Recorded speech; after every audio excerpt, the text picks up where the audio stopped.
खुलुमबाय रायजोफोर दिनै फुंबिलिनि खौराङाव फिन खेबसेबाव बयखौ बरायनानै लाग्रोबाय जायफोर बिथांमोना आंनि लेटेस्ट बड' क्रिएटर चेनेलाव गोदानै नायदों बिथांमोना फुंनि समाव आरो मोनाबिलिनि समाव लेटेस्ट खौरां एबा आपडेटखौ मोनबाय थानो थाखाय गिबियावनो चेनेलखौ साबस्क्राइब खालामना लाबानो जाबाय। दानिया फैदो खौरांखौ खोनासंलांनि। गिबि खौराङाव दङ बिटिसि खुंथायाव थानाय बिटिसिनि चिफ हाग्रामा महिलारिनि बिसि सेवलि महिलारिया एफिडेभिटआव 23 कौटि रांनि सम्पति फोसावदों। मख'जाथावदि बिपिएफ पार्टीनिफ्राय फैगौ आसाम बिधानसभा बिसायख'थियाव मैखोमै बाहागो लानो थाखाय साखाफारा सेवलि महिलारिया जेराव 3 नं क'क्राझार एसटि बियाबाव बिपिएफनि केन्डिडेट हिसाबै जानो गोनां बिधानसभा बिसायख'थिनि एमएलए मासिनि थाखाय नमिनेशन गथायनाय समाव गासै 23 कौटि रांनि सम्पति फोरमायदों एबा फोसावदों। सेवलि महिलारिया एफिडेभिटआव गासै बिसि फिसाय जयै 30.50 करोड़ रांसो सम्पति दं होनना मिथिहोदों। बेल' नङा, हाग्रामा महिलारिनि बिसिया गासै गं 30 गारिनि भारा आरो मोन 30निबो गोबांथार बेंक एकाउन्ट दं। बिथांनि बिसि एबा फिसाय जयै गासै 23.53 कौटि रांनि दिदोम सम्पति दं। गासै बिथांमोना 9.12 कौटि रां बांसिन रां दाहार लानाय जादों होनना मिथिनो मोननाय जादों। मख'जाथावदि थांनाय बावैसो सिगाङाव आसामनि chief minister doctor Himanta Biswa Sharma बिथाङाबो गावनि सम्पतिनि बागै रायजोनो फोरमायथिना होनायखौ नुनो मोन्दोंमोन। बावखुंग्रि बियाबनि बिपिएफनि बिजाथि रुपम रयनि हेंथायै गोख्रों एक्सन उदां बिजाथि पृथ्वीराज नारायण देब मेसा फैगौ बिधानसभा बिसायख'थिनि बिजाथिफोरनि बिजाथिलाइ सोदांनाय अक्ट'आ मैया जादोंमोन। 4 नं बावखुंग्रि बिधानसभा बियाबनि बिपिएफ दोलोनि बिजाथि रुपम रयनि बिजाथिलाइ गथायनायनि सायाव गोख्रों फिनजाथाय होदों बावखुंग्रि बिधानसभा बियाबनि उदां बिजाथि पृथ्वीराज नारायण देब मेसा। रुपम रयनि बिजाथिलाइनि सायाव क'क्राझार जिल्लानि जिल्ला बेंगिरि आरो बावखुंग्रि बिधानसभा बियाबनि रिटार्निं बिबानगिरिनो लाइजाम गथायनानै बिजाथिलाइखौ रेजेक्ट खालामनांगौ होनना गोख्रों दाबि दैखांदों पृथ्वीराज नारायण देब मेसा। मख'नो गोनांदि बावखुंग्रि बिधानसभा बियाबनि उदां बिजाथि पृथ्वीराज नारायण देब मेसा रुपम रयखौ बिटिसि ओनसोलनि थागिबि नङा आरो भटार नङा होननानै गोख्रों फिनजाथाय फोरमायदों। आसामजों लोगोसे बिटिसिआव बिधानसभा बिसायख'थिनि थाखाय नमिनेशन बिलाइ गथायनाय माखासे केन्डिडेटफोरखौ रेजेक्ट एबा नेवसिनाय जादों। बेबायदिनो क'क्राझार जिल्लायाव नायबिजिरनायाव सासे सुबुंनि नमिनेशन बिलाइखौ रेजेक्ट खालामनाय जादों। मैया क'क्राझार जिल्लानि गासै 4 बिधानसभा बियाबफोरनि थाखाय नमिनेशन बिलाइफोरखौ नायबिजिरनाया जोबनायजों लोगोसे सासे बिजाथिनि बिजाथिलाइखौ नेवसिनाय जादों। मिथिनो मोननाय बायदिब्ला 2 नं दतमा एसटि एलएसिनिफ्राय भटार पार्टी इन्टारनेशनेल बिपिआइनि बिलेन्द्र बसुमतारीनि मुं थिसननायखौ नायबिजिरनायाव रेजेक्ट खालामना होदों। रिटार्निं अफिसारआ बुंनाय बायदिब्ला बिजाथिया गावनो प्रप'सार महरै मुं थिसनदों, जाय सुबुं थान्दै आयेन 1951 नि दफा 33 खौ सिफायनाय जादों, जायनि थाखाय बिथांनि नमिनेशन बिलाइखौ रेजेक्ट खालामनाय जादों। बेराफारसे जिल्लानि बियाबफोर फारियै 1 नं गसाइगाव, 3 नं क'क्राझार एसटि बियाब, 4 नं बावखुंग्रि आरो 5 नं पर्बतजरायाव सासेनिबो मुं थिसननायखौ नेवसिनाय जायाखै एबा रेजेक्ट खालामनाय जायाखै होनना मिथिनो मोन्दों, जेराव गुबुन गासैबो नमिनेशन बिलाइफोरखौ नायबिजिरखांनायनि उनाव फारि फारियै आजावनाय जादों।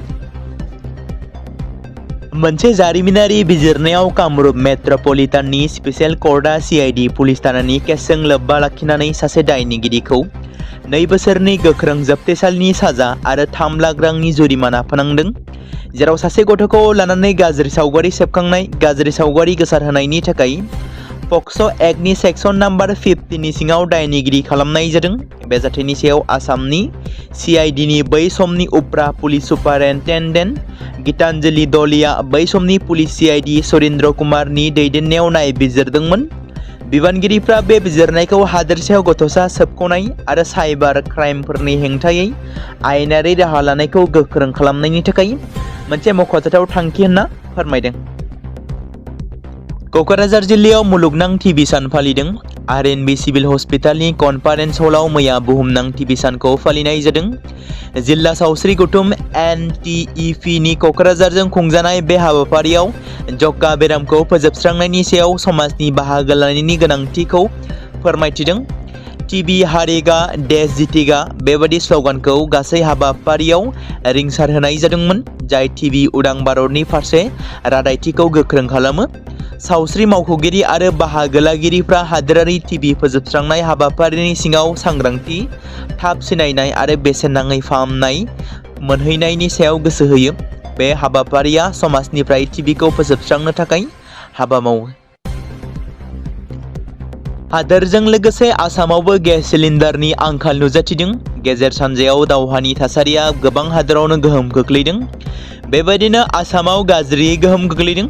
तेजपुरावबो आथिखालाव फालांगियारि गेस सिलिन्डारनि आंखालजों गोबां सुबुंफोरा मोगा-मोगि जानांगासिनो दं, जायनि जाहोनाव नोगोर आरो फालांगियारि सेक्टरनि सानफ्रोमबोनि जिउ खुंनायाव गोहोम गोग्लैदों।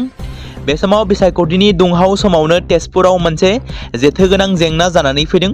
बेल' नङा, आसामनि खना-खनला जायगायाव दासिमबो गेस सिलिन्डारनि आंखाल नुजाथिदों।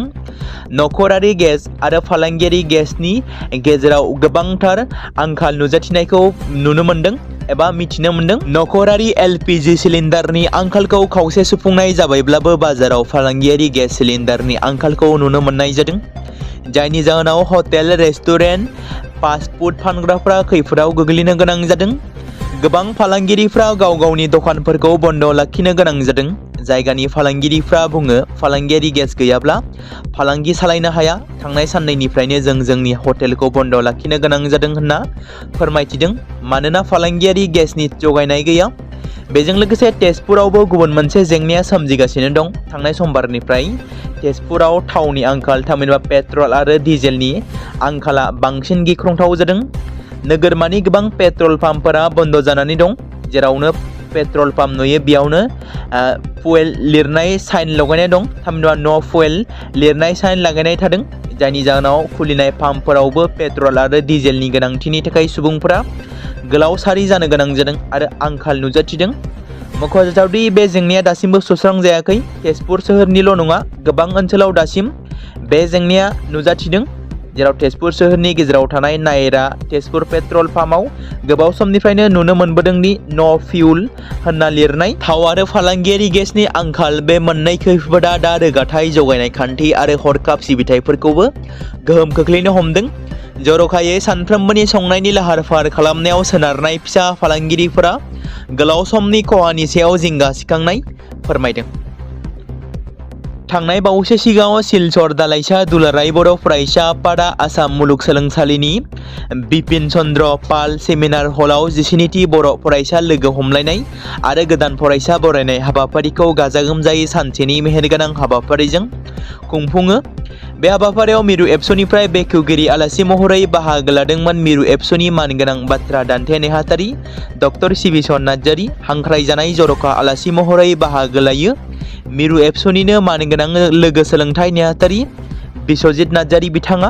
लोगोसेनो बाहागो लानो हाबावो जिसि इउनिभार्सिटिनि हिस्टरि बिफाननि लेङाइ बिबुंगिरि रजं नार्जारि, आसाम इउनिभार्सिटिनि ससियेल वर्क बिफाननि प्रफेसार एम गंगाभूषण, लिंगुइस्टिक बिफाननि professor Dhiren Sinha, political science बिफाननि लोगो बिबुंगिरि डक्टर महन बरा, बे बिफाननिनो लोगो बिबुंगिरि डक्टर मसेस कारबिथाइ आरो गभर्नमेन्ट मडेल कलेज बरकलानि इंराजि बिफाननि लेङाइ बिबुंगिरि मिस जासमिन देउरि बिथांजों लोगोसे गोबां बिजिरसंगिरि, सिलचराव फरायनो थाफैनाय गुबुन गुबुन सोलोंथायारि फसंथानफोरनि फरायसाफोरा मैखोमै बाहागो लानायनि गेजेरजों हाबाफारिया मेहेरगोनाङै जाफुंसारदोंमोन। जों आसाम बिसायख'थियाव मैखोमै देरहासार जानानै बिटिसिआव मुं लाखिगोन आरो बेनिफ्राय जों 7 केबिनेट मन्त्रि मोनगोन, बे बाथ्राखौ बुंदों प्रहलाद ब्रह्मआ। जायखौ 5 बोसोराव प्रमद बर'आ मावनो हायाखैमोन, बेखौ जों 5 दानावनो मावनानै दिन्थिबाय। फैबाय थानाय 5 बोसोराव 10,000 लाइमोनफोरनो साख्रि होनो हागोन। प्रमद बर'नि बायदि दान बान्था गैयै साख्रि नङा। लरेन्स इस्लारि, राजकुमार नार्जारि बिथांमोना सम थानायावनो सारेन्डार जानाया मोजांसै होनना बुङो प्रहलाद ब्रह्म बिथाङा। बिटिसिआव फिन आरोबाव सोमजिदों गुलि गावनाय जाथाय। बाक्सा जिल्लानि जोबथेसालियाव गुलि गावनाय जाथाय। मिथिनो मोननाय बायदिब्ला सासे पुलिस कनस्टेबलआ सार्भिस राइफलजों गावखौनो गाव गुलि गावनानै जिउखौ फोजोबनो नाजादोंमोन। गुलि गावना लानाय कनस्टेबलखौ 24थि आइआर बेटेलियननि गुनजित बैश्य होनना सिनायथि मोननाय जादों। बिखायाव गुलि गावना लानाय जवानखौ गुवाहाटी सांसारियाव थानाय AIMSआव फाहामथायनि थाखाय थिसननाय जायो होनना मिथिनो मोन्दों। बे जाथाया सोमजियो समबारनि हरनि 10 रिंगासो समाव। मख'नो गोनांदि देहा फाहामसालियाव थिसनजानाय समाव जोखोम जानाय जवाना गले गले मुं लायो जुबिन गार्गनि मुं। नाथाय जवाना मानो बेबायदि खालामना लाखो दाबो थार बाथ्रानि गुमुरखौ हमदांनो हायाखै। मानोना बे जोबथेसालियावनो जोबजानानै दं जुबिन गार्गखौ बुथारनाय जाथायजों लोब्बा थानाय दायनिगिरिफोर फारियै श्यामकानु महन्त, सिद्धार्थ शर्मा, सन्दीपन गार्ग आरो जुबिन गार्गनि देहा बेंग्रा नन्देश्वर बरा आरो परेश बैश्य बिथांमोना। UPPL गारनानै आसामाव रावबो सोरखार दानो हाया बाथ्राखौ बुंदों BTCनि बारग' चिफ प्रमद बर', जाय 43 नं तामुलपुर विधानसभा बियाबाव बे बारनि जानो गोनां आसाम विधानसभा बिसायख'थियाव BJPनि केन्डिडेट बिश्वजित दैमारिनि हेंथायै बिसायख'थि गेलेगोन। प्रमद बर'आ बावैसो खौरांगिरिनि सिगाङाव प्रमद बर'आ बुंदों दि आसामाव UPPLखौ नागारनानै रावबो दोलोआ सोरखार दानो हाया। BTCजों लोगोसे BTCनि बाहेरावबो मोन 19 बियाबाव बिजाथि फसंदों UPPL पार्टिया। गासै मोन 10 निफ्राय मोन 12 बिजाथिफोरा देरहासार जागोन होनना इसारा होदों रायजोसभानि MP आरो UPPL दोलोनि आफादगिरि प्रमद बर'आ। बोहैथि बोसोरनि एप्रिल दाननि फैगौ 12, 13, 14 खालारखालि गुबुन गुबुन समफोरनि बायदिनो देग्लायबो हाजो गाखोनाय फोरबोजों बैसागु बोथोरखौ बावखुंग्रि फोरबोजों बरायनाय जागोन। बे फोरबोआव गासै थाखोनि बादायलायनाया जागोन। मख'जाथावदि बोसोरफ्रोमबो गाजा गोमजायै फालिनाय बायदिनो बे बारनि जानो गोनां बावखुंग्रि फोरबोनि अक्ट'खौ फोसावबाय, जेराव फैगौ 12, 13 आरो 14 एप्रिलाव जागोन बावखुंग्रि फोरबो। गुबुन गुबुन बोसोरफोराव खुंबोबाय थानाय बायदिनो देग्लायबो गोदान बोसोर रंजालि बैसागु फोरबोखौ बरायनायजों लोगोसे बावखुंग्रि हाजो गाखोनाय फोरबोआ खुंजागोन। फैगौ एप्रिल दाननि 12, 13 आरो 14 अक्ट'आव बावखुंग्रि फोरबोखौ सानथामनि मेहेरगोनां हाबाफारिजों खुंफुंनो थाखाय साखाफारा जाबाय होनना बावखुंग्रि फोरबो खुंफुं आफादनिफ्राय फोरमायथिदों। बेनि गेजेरावनो क'क्राझार सहरनि साखाथि हरिनागुरियाव थानाय बावखुंग्रि हाजोनि नामदानियाव गुबुन गुबुन हाबाफारिफोर खारनाय बादायलायनाय, खमलायनाय बायदिखौ खुंफुंनाय जागोन एबा लानाय जागोन होनना मिथिनो मोन्दों। मख'नो गोनांबावदि 13थि बावखुंग्रि फोरबो 2026खौ 12 थारिखनिफ्राय 14 एप्रिल खालारसिम क'क्राझारनि हरिनागुरियाव सानथामनि मेहेरगोनां हाबाफारिनि गेजेरजों खुंनाय जागोन, जेराव ओनसोलनि धोनि हारिमुआरि दिन्थिफुंनानै गोबां रोखोमनि गाब गोनां हाबाफारि लानाय जागोन। बे फोरबोआव हिल ट्रेकिं बादायलायनायजों लोगोसे हादोरारि गेलेमु आरो हारियारि जाग्रा गलाफोरजों लोगोसे हारिमुआरि हाबाफारि आरो इन्डिजिनियास गेलेमुखौबो लाफानाय जागोन, जेराव गोबां जायगानिफ्राय फैनानै बाहागो लाफैगोन। जेरै हिल ट्रेकिं बादायलायनायाव हौवा हिन्जाव मोन्नैबो थाखोआव सेथि, नैथि आरो थामथि मासियाव फारियै 50,000 रां, 30,000 आरो 20,000 रांनि नोगोद बान्थाखौ होनाय जागोन। हौवा आरो हिन्जाव मोन्नैनिबो थाखोआव सेथि, नैथि आरो थामथि मासिनि थाखाय दोरोङारि हादोरारि गेलेमुफोर जेरै खमलायनाय, गिला गेलेनाय, बिफां गाखोनाय बायदियाव बिथांमोना फारियै 10,000, 7,000 आरो 5,000 रां दान बान्था मोननो हागोन। थारैनो मा जालांनो हमखो UPPL दोलोनि हेफाजाबगिरिफोरा? दै बानायाव बान्दो गुगानाय एबा हा गिसिखानाय बायदि सानफा एफा गुगालांगासिनो नामा? मोनसे समनि बनरगाव दुलाराय बर' फरायसा आफादनि बिबान लानानै हाबा मावबोनाय लोगोसे BPPF आरो उननि समनि गोदानै दाफिननाय PCDR आरो दानि सोलिफुबाय थानाय प्रमद बर'नि दैदेननाय UPPL राजखान्थि हान्जानि प्राइमारि सेक्रेटारि बिबान मावबोनाय बनरगाव गामिनि बांगाल मन्जित दैमारिजों लोगोसे आइदेन ब्रह्म, पाख्रय नार्जारी गासै सा 20 जन दतमा बियाबनि बिजाथि रबिराम नार्जारीजों आखाइ हमफैनायखौ नुनो मोन्दों। जोबथारनायाव बत्रवानिफ्राय गोमानाय फरायसुलि एबा हिन्जावसाखौ मोनफिनबाय। समबारनि मोनायाव पुलिसआ लंका रेलवे स्टेशननिफ्राय हिन्जावसाखौ बोखांनो हायो। दासान्दि हिन्जावसाखौ बत्रवा पुलिस थानासिम लाबोनाय जादों आरो पुलिसआ गासै जाथायनि सायाव नायबिजिरगासिनो दं होनना मिथिनो मोन्दों। जाथायनि बागै फोरमायनाय बायदिब्ला थांनाय समबारनि बेलासि 2 रिंगासो समाव फरायसुलिया न'निफ्राय साइकेल लानानै जायगानि फरायसालिसिम थांनो ओंखारलांदोंमोन। नाथाय गोबाव समनि उनावबो जेब्ला फरायसुलिया न'आव फैफिनाखैमोन अब्ला न'खरनि सुबुंफ्रा जिंगा सिदोंमोन। बेनि उनाव सान्ति जन बाजारनि साखाथियाव साइकेलखौ बोखांनो हायो, नाथाय फरायसुलिनि जेबो उदिस मोननाय जायाखैमोन। मख'नो गोनांदि गोमानायनि उनाव न'खरनि सुबुंफ्रा एबा सोद्रोमाफ्रा पुलिस थानायाव अजद होयो आरो बत्रवा पुलिसआ गोख्रों नायबिजिरनायखौ खालामो। जोबथारनायाव समबारनि मोनायाव लंका पुलिसआ खौरां मोनोदि फरायसुलिया लंका रेलवे स्टेशनाव दं आरो बेखौ रैखा खालामो आरो फरायसुलिखौ रैखाथियै न'आव लाबोफिनो होनना बे समाव मिथिनो मोन्दों।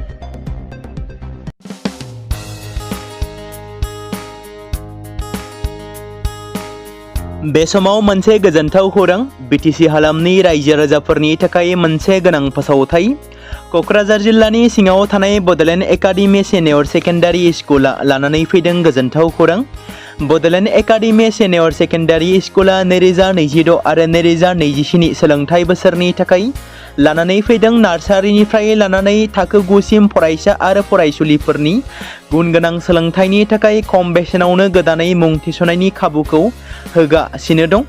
मख'जाथावदि क'क्राझार जिल्लानि हल्टुगाव आउटपस्टआव थानाय क'क्राझार तिनिआलिनि बड'लेण्ड एकाडेमि सिनियर सेकेन्डारि स्कुला गुन गोनां सोलोंथाइ होनायजों लोगोसे थाखो 9 नि थाखाय इलेक्टिभ साबजेक्ट महरै मेथामेटिक्स, जिअ'ग्राफि, हिन्दी, हिस्टरि बायदि आयदाखौ लानो हागोन। मोजां सोलोंथाइ लानायनि अनगायैबो बड'लेण्ड एकाडेमि सिनियर सेकेन्डारि स्कुलाव उफ्रा सोलोंथाइ हिसाबै environment field study, English speaking course बायदिखौ लाफानानै सोलोंथाइ लानो हागोन। बेनि अनगायैबो गोजान लामा हान्थिनानै फरायग्रा फरायसा फरायसुलिफोरनि थाखाय आलादा आलादायै मोजां हस्टेलाव थानानै फरायनो हानायनि खाबुफोर होनाय जादों। बेनि थाखाय नोंथांमोना आबुङै मिथिबावनो थाखाय एबा थोंजोङै फोनांजाब खालामहर 9101 488 399 जानबुं नम्बराव। बे समाव मोनसे गोनां फोसावथाय बर' सावथुन नायनानै मोजां मोनग्रा गासै बर' रायजो राजाफोरनि गेजेराव लानानै फैदों मोनसे बर'नि OTT प्लेटफर्म गोनां, जाय प्लेटफर्मनि गेजेरजों नोंथांमोना बर'नि गोदान गोजाम सावथुनफोरखौ नुनो मोनगोन। थांनाय माखासे बोसोर सिगां बर'नि गेजेराव लानानै फैनाय निउबो एप बायदिनो फिन आरोबाव लानानै फैदों बर' रायजो राजाफोरनि थाखाय। बे बाथ्राखौ मख'नाया गोनांदि 2025 मायथाइनि जानुवारि दानाव ओंखारनाय आंगो स्ट्रिम मुंनि मोनसे OTT प्लेटफर्म गोनां निउबो एपनि गेजेरजों नोंथांमोना गोबांथार बर'नि सावथुनफोर जेरै ट्रेजेडि, रमान्टिक, एक्सन आरो कमेडिजों बुंफबनाय सावथुनफोरखौ नुनो मोनगोन। जेरै सनानि नखर, थांखि गैयै समाज, अनसुला आफा, हिर', बिमा बायदि बाजै, अर, थैसाम, वान्टेड, संदान आरो रं नाम्बार बायदि सावथुनफोरा मख'जाथाव। बेफोर सावथुनफोरखौ नायनो थाखाय नोंथांमोना गिबियावनो आंगो स्ट्रिम एपखौ गाव गावनि मबाइलाव थानाय प्ले स्ट'रनिफ्राय डाउनल'ड खालामनानै लोगोसे इनस्टल खालामनानै गावनि मबाइल नाम्बारजों लग इन खालामनानै लाग्रोनांगोन। बेनि उनाव नोंथांमोना गोबांथार नुनो मोनै सावथुनफोरखौ गुगोल पे, फन पे आरो पेटिएमजों रं नाम्बार सावथुनखौ नायनो थाखाय 60 रां आरो संदान सावथुनखौ नायनो थाखाय 80 रां, वान्टेड सावथुनखौ नायनो थाखाय 60 रां, थैसाम सावथुनखौ नायनो थाखाय 60 रां बेबायदिनो गोबांथार नुनो मोनै सावथुनफोरखौ नायनो थाखाय सुबिदा खालामनानै होदों आंगो स्ट्रिम प्लेटफर्मा। फिन नोंथांमोननि गेजेराव फोरमायबावनो लादों बर' सावथुन नायनानै मोजां मोनग्रा गासै बर' रायजो राजाफोरनि गेजेराव लानानै फैदों मोनसे बर'नि OTT प्लेटफर्म गोनां, जाय प्लेटफर्मनि गेजेरजों नोंथांमोना बर'नि नुनो मोनै सावथुनफोर जेराव गोदान गोजाम सावथुनफोरखौ नुनो मोनगोन। बे बाथ्राखौ मख'नाया गोनांदि 2025 मायथाइनि जानुवारि दानाव दिहुनजानाय आंगो स्ट्रिम मुंनि मोनसे OTT प्लेटफर्म गोनां एपनि गेजेरजों नोंथांमोना गोबांथार बर'नि ट्रेजेडि, रमान्टिक, एक्सन आरो कमेडिजों बुंफबनाय सावथुनफोरखौ नुनो मोनगोन। जेरै रं नाम्बार, संदान, वान्टेड, थैसाम, अर, बिमा बायदि बाजै, हिर', अनसुला आफा, थांखि गैयै समाज, सनानि नखर बायदि बायदि सावथुनफ्रा मख'जाथाव। बेफोर सावथुनफोरखौ नायनो थाखाय नोंथांमोना गिबियावनो आंगो स्ट्रिम एपखौ गाव गावनि मबाइलाव थाखानाय प्ले स्ट'रनिफ्राय इनस्टल खालामनानै गावनि मबाइल नाम्बारजों लग इन खालामखांनायनि उनाव नोंथांमोना गोबांथार नुनो मोनै सावथुनफोरखौ गुगोल पे, फन पे आरो पेटिएमजों रं नाम्बार सावथुनखौ नायनो थाखाय 60 रां, संदान सावथुनखौ नायनो थाखाय 80 रां, वान्टेड सावथुनखौ नायनो थाखाय 60 रां, थैसाम सावथुनखौ नायनो थाखाय 60 रां बेफोरबायदिनो अर सावथुनखौ नायनो थाखाय 60 रां पे खालामनांगोन। बेबायदिनो गोबांथार नुनो मोनै बर' सावथुनफोरखौ नायनो थाखाय सुबिदा खालामनानै होदों आंगो स्ट्रिम प्लेटफर्मा।